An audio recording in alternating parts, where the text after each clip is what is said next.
Clasico এই শব্দটার সাথে আমরা সবাই কম বেশি পরিচিত, যারা ফুটবল ফ্যান ডেফিনেটলি লা লিগা কিংবা ইপিএল এর সাথে এই শব্দটা খুব ওতপ্রোতভাবে জড়িত, এবং সেই শব্দটা যখন বিশ্বকাপে চলে আসে বুঝতেই হবে যে সমান শক্তির দুটো দল যখন লড়ছে তখন সেটাকে এল ক্লাসিকো না বলে আর কোনো উপায় নেই। It's Real Madrid versus Barcelona.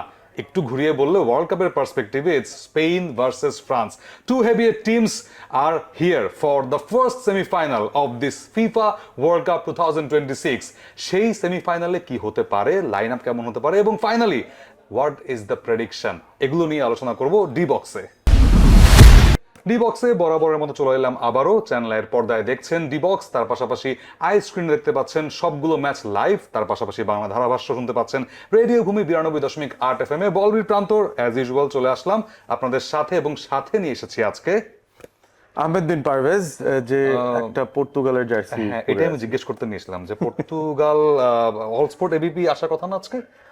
না, আমি আসলে পড়েছি ও আসলে এতই মন খারাপ পর্তুগাল বাদ পড়ে যাওয়ার পর সে আর কোথাও আসছে না পাবলিক। তাহলে এটা ট্রিবিউট একটা। হ্যাঁ, ট্রিবিউট দিতে এসেছে, প্লাস জার্সিটা আসলে ডিজাইনটা সুন্দর, আপনারা নিজেরা আসলে দেখেই হয়তো বুঝতে পারছেন।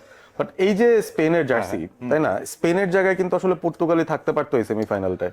ইয়েস, অনেক কিছু হতে পারতো definitely, but the best team has arrived বলতেই হচ্ছে। এবং ফ্রান্সের সামনে আই থিঙ্ক পর্তুগালের চেয়ে স্পেনকেই সবাই বেশি করে দেখতে চাচ্ছিল শক্তিমত্তার বিচারে, এবং ফিফা র্যাঙ্কিং এর প্রথম 4টা দলের মধ্যে দুটো দলই কিন্তু এই ফ্রান্স এবং স্পেন। সো স্প্যানিয়ার্ডরা কিভাবে আজকে প্রস্তুতি নেবে এই মহাশক্তিধর ফ্রান্সের বিপক্ষে, সেটাই দেখার বিষয়। আমি এই লড়াইটার নাম দিয়েছি যদিও এল ক্লাসিকো, বাট আমার মনে হচ্ছে যে একটা ধ্রুপদী লড়াই হতে যাচ্ছে এটা, যেখানে স্পেনের সেই হাই ডিফেন্স লাইনের বিপরীতে ফ্রান্সের অল অ্যাটাকার্সরা মুখোমুখি হবে। সো একটা মারামারি কাটাকাটি, আজকে একটা ফাটাফাটি হবো, ইজন্ট ইট? সেরকম কিছু একটা হওয়ার কিন্তু সম্ভাবনা আমরা দেখতেই পাচ্ছি, এবং এই দুটো দলের মধ্যে আপনি ডিফারেন্সিয়েট করতে পারবেন না খুব একটা। খুবই কম্পিটিটিভ দুটো দল। এবারে ওয়ার্ল্ড কাপে তাদের যে জার্নিটা হয়েছে ওভারঅল, ফ্রান্স যেভাবে তারা উঠে এসেছে, নকআউট ফেজ যখন থেকে শুরু হয়েছে তখন কিন্তু ফ্রান্সের ডিফেন্সও দুর্বোধ্য, তারা কিন্তু এখনো পর্যন্ত কোনো গোল খায়নি। রাউন্ড অফ 32, রাউন্ড অফ 16 এবং কোয়ার্টার ফাইনাল, 3টা ম্যাচে তারা ক্লিন শিট রেখেছে। সুতরাং স্পেনের ডিফেন্স কি বেটার আসলেই, নাকি ফ্রান্সের ডিফেন্স সময় মতো বেটার হচ্ছে, সেই ডিবেটটাও কিন্তু করা যেতে পারে। বাট অফকোর্স স্পেন পুরো টুর্নামেন্টে 5টা ক্লিন শিট রেখেছে, শুধুমাত্র গত ম্যাচটায় বেলজিয়ামের সঙ্গে, তাও ডিফেন্ডারের ভুলে একটা গোল খাওয়া। সেই বিষয়টা বাদ দিলে কিন্তু স্পেনের ডিফেন্স আসলেই দুর্বোধ্য ছিল, এবং উনাই সিমন থেকে শুরু করে তাদের দুই সেন্টার ব্যাক কুবার্সি এবং লাপোর্ট দুর্দান্ত খেলেছেন। মার্ক কুকুরেয়া তো একটা রেকর্ডই করে ফেলেছেন, একটা পার্টিকুলার ম্যাচে একটা ফুল ব্যাক হিসেবে 2টো অ্যাসিস্ট করা একমাত্র ফুটবলার ওয়ার্ল্ড কাপের হিস্ট্রিতে, সেটা হচ্ছে mark Cucurella. So attacking prowess ওয়াইজও কিন্তু এই স্প্যানিয়ার্ড ডিফেন্ডাররাই এফোর্টটা দিচ্ছেন। সো ওই জায়গা থেকে আমার মনে হয় খুবই ইন্টারেস্টিং একটা ট্যাকটিক্যাল ম্যাচ হতে চলেছে দুই টিমের মধ্যে। এক্স্যাক্টলি, একটু পুরান কাসন্দি ঘাটি আমি মানে পুরান কাসন্দি ঘাটতে ভালো লাগে মাঝে মধ্যে। মানে শেষ 5বারের দেখায় এই স্পেন ফ্রান্স, স্পেন কিন্তু 3টা ম্যাচ জিতেছে, ফ্রান্স জিতেছে 2টো, এবং লাস্ট যে সাক্ষাৎটা এই দুই দলের নেশনস লিগে, সেইখানে 5-4 গোলের একটা ক্লাসিক হয়েছিল, এবং সেই ক্লাসিকটাতে শেষ পর্যন্ত মানে কে গোল করবে এবং কে গোল করবে না এইটা নিয়ে যুদ্ধ বেঁধে যায়, এবং শেষ পর্যন্ত স্পেন জেতে। বাট দ্য ফ্যাক্ট ইজ ফ্রান্সের এই যে ব্যাকলাইন, এই ব্যাকলাইনের কেউই কিন্তু ওই ম্যাচটায় ছিল না। Lamine Yamal goat 2 goals definitely, এবং লামিন ইয়ামালের পারফরমেন্সটাকে আপনি যদি এই বিশ্বকাপে মানে গোল দিয়ে বিচার করেন, অবিচার হবে। মাত্র একটা গোল তিনি করেছেন, ইটস ফাইন, বাট অ্যাসিস্ট তিনি যে ওয়ারজাবালাকে দিয়ে গোল করাচ্ছেন, গোল করে যাচ্ছেন, মিকেল ম্যারিনো থেকে শুরু করে সবাই যে গোলে আছেন, এটার কৃতিত্বটা আই গেস যারা একদম ডিপলি দেখবেন, ফলো করবেন, তারাই একমাত্র লামিন ইয়ামালের এই ধ্রুপদী স্টাইলটা ধরতে পারবেন। অবশ্যই, এবং এ কারণেই কিন্তু লামিন ইয়ামাল একাধিকবার স্পেনের হয়ে প্লেয়ার অফ দ্য ম্যাচ হয়েছেন, যদিও গোল তার মাত্র একটা। সো বোঝাই যাচ্ছে তার ইনফ্লুয়েন্সটা কি দলটার উপর। এবং প্রথম যে ম্যাচটা স্পেন খেলেছিল, যেখানে তারা ব্যাকফুটে শুরু করেছিল বলা যায়, কেপ ভার্দের সাথে একটা ড্র, সেই ম্যাচে কিন্তু লামিন ইয়ামাল নেমেছিলেন 70 মিনিটেরও পর। যখন থেকে তিনি স্টার্ট করা শুরু করলেন, তারপর কিন্তু স্পেনকে হারানো যায়নি। ইয়েস, এবং তারপর কিন্তু স্পেনকে হারানো যায়নি, তারা প্রত্যেকটা ম্যাচ জিতেছে। গ্রুপ পর্ব পেরিয়ে যখন নকআউটে এসেছিল, সেখানেও তারা অস্ট্রিয়াকে উড়িয়ে দিয়েছে 3-0 গোলে, এবং তারপর আস্তে আস্তে করে তারা পর্তুগালকে 1-0 গোলে হারালো, গত ম্যাচে বেলজিয়ামকে তারা 2-1 গোলে হারালো। যখনই স্পেনের কোনো বিপদ হয়, সেই সময়টা আবার মিকেল মেরিনো চলে আসেন। সো তাদের কিন্তু সুপার সাব বলতে একটা অপশন আছে, যেটা তাদেরকে প্রত্যেকবার ম্যাচের উইনিং গোলটা করাতে হেল্প করছে। তো স্পেনের আসলে ডিফেন্স, মিডফিল্ড, ফরওয়ার্ড লাইনটা অবভিয়াসলি ফ্রান্সের অনেকে বেটার বলছেন, বাট স্পেনের এফেক্টিভ ফরওয়ার্ড লাইন আমি বলবো, কারণ সময় মতো একটা এক্সট্রা গোল, যে গোলটা দিয়ে আপনি জিততে পারছেন, সেটাই তো এনাফ। স্পেন সেটাই করছে। এবং এবার যদি ট্যাকটিক্যাল সাইডে আসি, সেখানে লামিন ইয়ামালের কথাটা বললাম, তাকে রাইট উইংয়ে মানে আটকে রাখাটা অবশ্যই ফ্রান্সের ডিফেন্ডারদের জন্য খুব কঠিন পরীক্ষা হতে চলেছে। But apart from Lamine Yamal আজকে কার দিকে স্পটলাইট থাকতে পারে? আমার মনে হয় রড্রি এবং ড্যানি অলমোর দিকে ডেফিনেটলি স্পটলাইট রাখতে হবে, কারণ ড্যানি অলমো যত সময় গড়াচ্ছে আমরা দেখতে পাচ্ছি তার পারফরমেন্স আরো বেটার হচ্ছে। আমরা এই পুরো ওয়ার্ল্ড কাপে একটা প্রপার নাম্বার 10 বা একটা অ্যাটাকিং মিডফিল্ডারের খোঁজ করি বা দেখি যে কোন টিমে এরকম ভালো কোয়ালিটির আছে।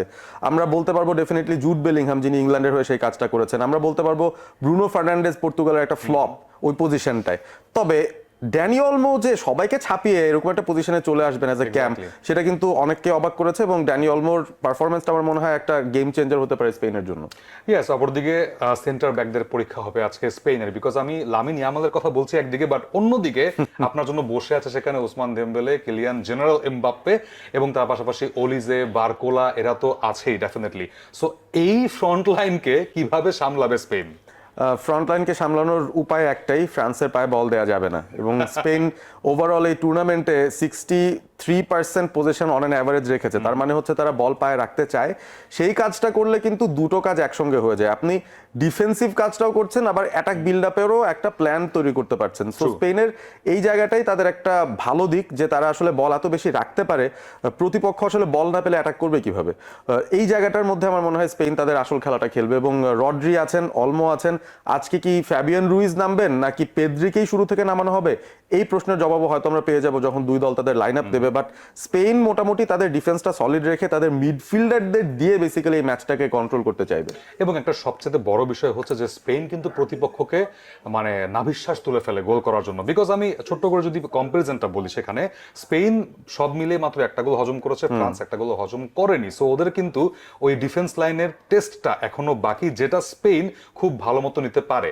সো ওই যে বলছিলাম যে লামিন ইয়ামালকে আটকাতে গিয়ে মাঝে মধ্যে যদি ফলস লাইনে পড়ে যায় সেখানে ফ্রান্স, তখন কিন্তু অন্যদিকে এসে ওয়ারজাবালা গোল দিয়ে বসবেন, মিকেল মেরিনো গোল দিয়ে বসবেন। এইভাবেই কিন্তু সবসময় সেই স্পেন সেটআপটা নিয়ে আগায়। টকিং অ্যাবাউট টু কোচেস, সেই মানে দর্শনটা যদি বলি আমি, সেখানে দে লা ফুয়েন্তে ডেফিনেটলি ট্যাকটিক্যালি অনেক ওই টিকি টাকা প্রজন্মের কোচ থেকে বের হয়ে এসে একটু আক্রমণাত্মক টিকি টাকা পছন্দ করেন। আবার ফ্রান্সের যদি বলি, দিদিয়ার দেশোয়ার কাছে সেই অপশনটা আছে একটা অল আউট অ্যাটাকে যাওয়ার, এবং সেখানেই শেষ যেই প্রহরী, সেই প্রহরীদের কথা চলে আসে সেখানে। সো উনাই সিমন এখন পর্যন্ত দুর্দান্ত করেছেন। অপরদিকে মেঘনান, তিনি কিন্তু ওই টেস্টটা এখনো করেনি, এবং তিনি কিভাবে স্পেনের এই মানে ফরওয়ার্ডদেরকে সামলাবেন, এটা একটা দেখার মতো বিষয় হতে পারে, ইজন্ট ইট? ইন্টারেস্টিং একটা ব্যাটল হবে আমার মনে হয়। এবং মাইনান আসলে এখনো পর্যন্ত টেস্টেড হননি।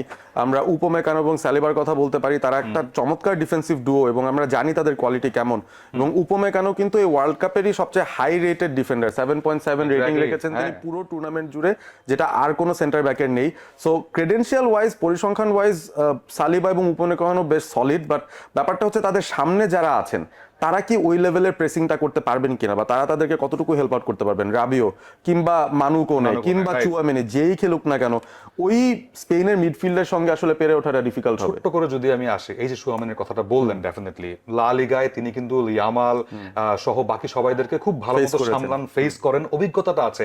অপরদিকে যদি আমি বলি কুবার্সি, তারও অভিজ্ঞতাটা আছে, এমবাপ্পেকে থামিয়ে দেওয়া মাদ্রিদের সেই ফরওয়ার্ড লাইনটাকে। সো এটাও কিন্তু আরেকটা ভালো টেস্ট হতে যাচ্ছে, যে সেই লা লিগার এক্সপেরিয়েন্সটা এই দুই দল কিভাবে সামাল দেয় এবং কিভাবে সেটাকে কাজে লাগায়। ফাইনালে যদি আমি চলে আসি, আজকের এইটা নিয়ে বেশি কথা বলার নেই, বিকজ ফাইনালের আগে আমার মনে হচ্ছে এটা একটা অনুফাইনাল হতে পারে। সো সেমিফাইনাল যেহেতু প্রেডিকশনটা অবশ্যই করতে চাই আমরা, আগে আহমেদ বিন তারাবাজের কাছে শুনি, যে বলতেই হয় মানে না, আমার কাছে মনে হয় যে এখানে দিদিয়ার দেশম্পের আছে গতি আর স্পেনের আছে টেম্পো কন্ট্রোল। সো এইটার একটা খুব ইন্টারেস্টিং ব্যাটল হবে আমার মনে হয়। দিন শেষে একটা হাই স্কোরিং গেম আমি আসলে দেখি না। অনেকে বলছেন অনেক বড় গোলের খেলা হবে, আমার মনে হচ্ছে না সেটা হতে পারে। আরেকটা আলোচনা আমি আসলে বলেছিলাম, আজকেই বলেছিলাম যে স্পেন 1-0 গোলে জিতে এই ম্যাচটা হয়তো বের হয়ে যেতে পারে। আমি আমার ওই প্রেডিকশনে স্টিক করতে চাই, স্পেন 1-0 গোলে জিতবে এবং হয়তো ওটা মিকেল মেরিনোর কাছ থেকে আসবে, যেটা অনেকের জন্য বিরক্তির সঞ্চার করতে পারে। ইয়েস, সেখানে তো বলে দিয়েছেন লামিন ইয়ামাল যে আমরা কাউকে ভয় পাই না, আসতে পারে ফ্রান্স বা যে কেউ।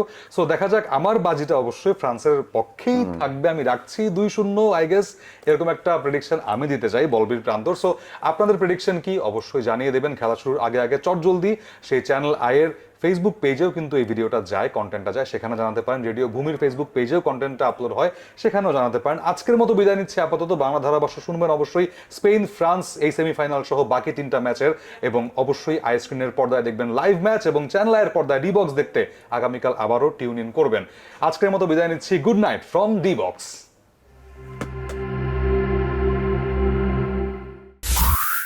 রেডিও ভূমি 92.8 FM।